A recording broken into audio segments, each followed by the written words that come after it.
Let's get more political reaction. Let's go to the SNP's Stewart Hosie. He's in Central Lobby in the Commons. Mr. Hosie, welcome. Another £800 million for Scotland. You must be over the moon. Well, every little helps, but given we've had 10% revenue cuts over the piece, and I think it's a 15 or 16% capital cut over the piece. If he unwinds some of those cuts, of course that's helpful, but the big story in today was the way in which the 2010 promise to be fulfilled in 2015 numbers on deficit, on debt, on borrowing will either not be met until the end of this Parliament. In the case of the debt figure, not at all. It really does rather confirm what we've been saying for some time. This decade of austerity has been an unmitigated disaster if the intention was to turn those numbers around. Indeed, the deficit figures don't look so great for the government at the moment. On the other hand, Scotland's deficit's about 10% of GDP, so you aren't really in a position to lecture the Chancellor, are you? Well, of course, most of Scotland's economy is run from London, even with the new tranche of devolution. As you know, it's a limited set of income tax powers, nothing on corporation tax powers, even 15% of welfare, while it's useful, is not the whole kit and caboodle, and far from it. So the deficit we have is in large measure driven by economic policy here, and I'm delighted, even though it was limited, the Chancellor has changed tack to at least some extent. You must have seen some of this money coming. Have you given any thought as to how you'll spend it? No, I mean, there was lots of rumours, as you know, over the past few weeks about what he might do in terms of capital, what he might do in terms of releasing the purse strings, or in some cases actually not releasing the purse strings. There have been lots of mixed messages.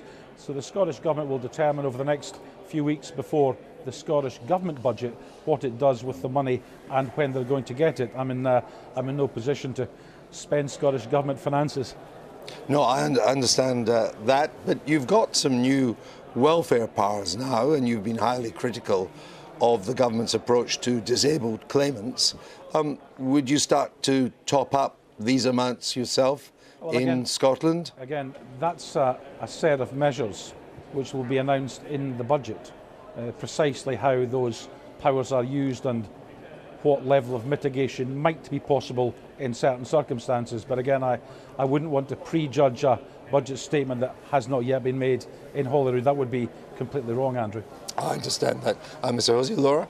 Stewart Hosie, do you think some of your supporters would be blamed if they maybe felt a bit disappointed that you're not quite rushing ahead to use the new powers that you have? You seem to be rather taking your time over actually taking them up, having campaigned so aggressively for them. Well, no, I mean, as the First Minister has said, we will take the powers when they're offered, we'll use them when we're able to use them.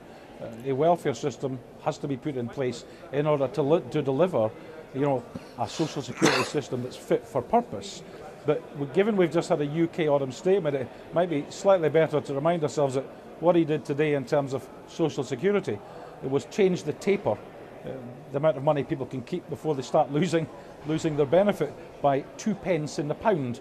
On a minimum wage job, that's about 14 pence an hour. It's not exactly a king's ransom, and it's unlikely to turn lives around.